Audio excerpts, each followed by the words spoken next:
Well, looks like Victoria wins again. It's a small semi-win, but nonetheless, it's a win. She set Sam up in the yellow room once again, and she timed it to where Priscilla would walk right in on them. Priscilla ain't even supposed to be at work. She just told Robert that she was going to come over and check on Nancy. And I'm calling him Robert from the last episode. So if you saw the last episode, then you'll know why I'm calling him Robert. Why does Sam keep falling for the muckery? Why? Sam has lost big time with me. And you already know how this evil woman operates, Sam. So you already know what her end goal is. And you already know that she's up to no good. But you still find yourself alone with her with that bulging growth behind your zipper.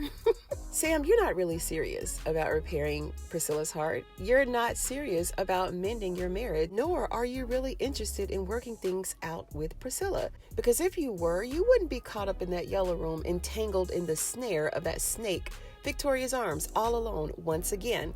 And he's in there, y'all, because he wants to be. He's only pretending to not want her to touch him because he wants her just as bad. This is why he can't be in front of her all alone. He can't be in her presence for more than 30 seconds before his pants start bulging up. So Victoria was right. And as much as I hate to admit it, Sam wants her just as much as she wants him. And this is why he's been avoiding her, because he can't help himself. And she knows it. The problem has not been resolved. The issue still exists. The lion is still hungry in the den, waiting and plotting.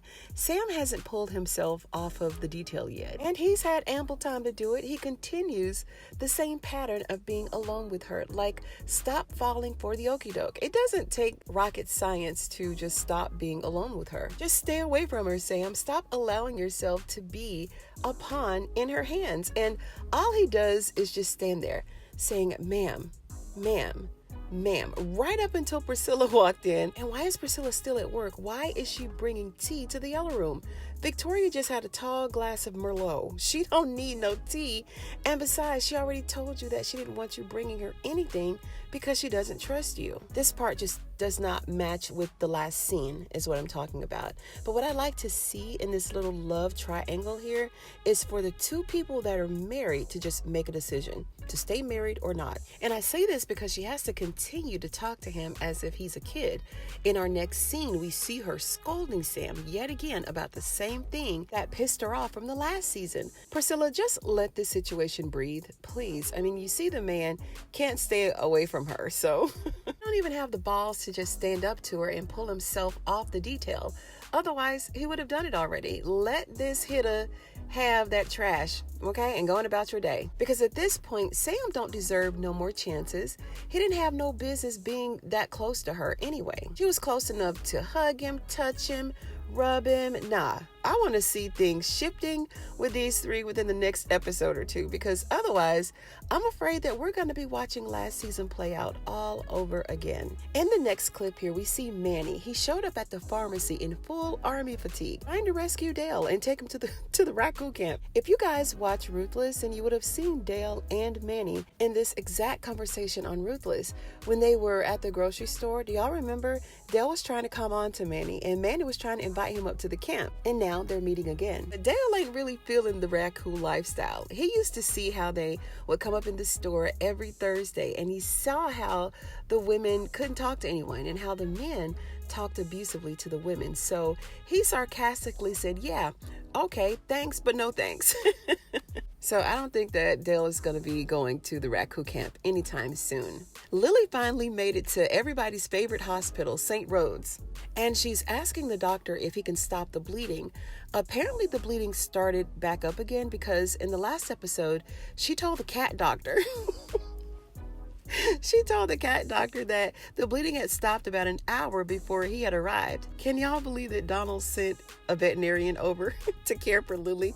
Oh man, Donald should be ashamed of himself, but that was too funny. But if it started bleeding again, then yeah, this would be cause for Lily to be concerned and to go to the doctor. And of course, the doctor had to pose the inevitable question of how Lily got the bullet lodged in her shoulder in the first place.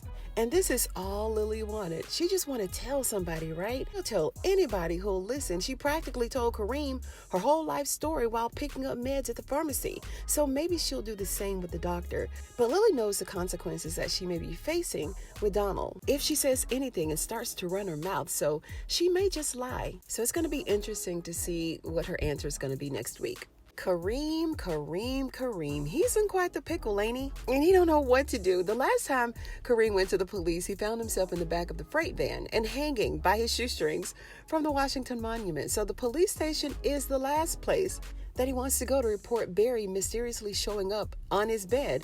So what does he do instead? He calls Cuz. He told Cuz, look, I need your help handling something. And Cuz had just the solution for him, right? He told Kareem that he's going to have to put Barry in the bathtub and cut him up into little pieces.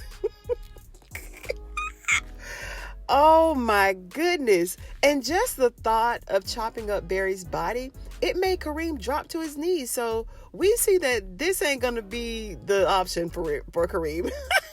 He can't even stand up. So yeah, this is another character that I want to see something different in, right? It's about time that the squeaky clean pharmacy tech got his hands dirty, right? Let me know what you think of this end trailer for episode 13 down below.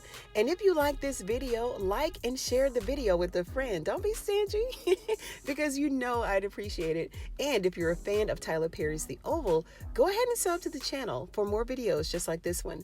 Thank you so much for joining me on today's episode of Ruthless TV, you guys, and I'll see you on the next one.